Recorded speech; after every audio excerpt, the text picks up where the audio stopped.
ব্রাজিলের রাজধানী Rio de জেনেরিওতে চলছে ব্রিক্স জোটের সম্মেলন। উন্নয়নশীল অর্থনীতির দেশগুলোকে নিয়ে গঠিত হওয়া এই জোটের বিরুদ্ধে হুঁশিয়ারি দিয়েছেন যুক্তরাষ্ট্রের প্রেসিডেন্ট ডোনাল্ড ট্রাম্প।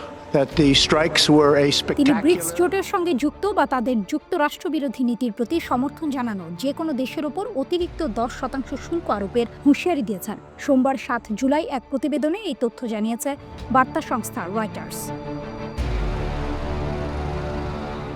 বার্তা সংস্থাটি বলছে, ব্রিক্স জোটের সঙ্গে যুক্ত বা তাদের যুক্তরাষ্ট্র বিরোধী নীতির প্রতি সমর্থন জানানো যে কোনো দেশকে অতিরিক্ত 10% শুল্ক দিতে হবে বলে প্রেসিডেন্ট ডোনাল্ড ট্রাম্প ঘোষণা দিয়েছেন। তার এই ঘোষণা এমন এক সময় এসেছে যখন ব্রাজিলে ব্রিক্স শীর্ষ সম্মেলন শুরু হয়েছে।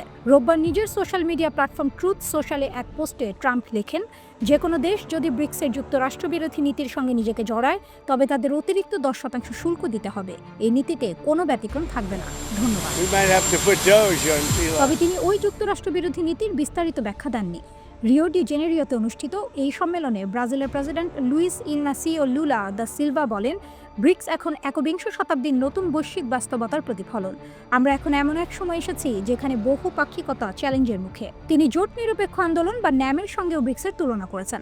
ন্যাম মূলত স্নায়ু যুদ্ধকালীন একটি জোট, যেটি তৎকালীন দুই পরাশক্তির মধ্যে কোনো পক্ষই নেয়নি। এদিকে রোববার দুপুরে দেওয়া যৌথ বিবৃতিতে ব্রিক্স নেতারা ট্রাম্পের শুল্ক নীতির প্রতি পরোক্ষভাবে সমালোচনা করেন। তারা বলেন, শুল্ক বাড়ানোর প্রবণতা বৈশ্বিক বাণিজ্যের জন্য হুমকি।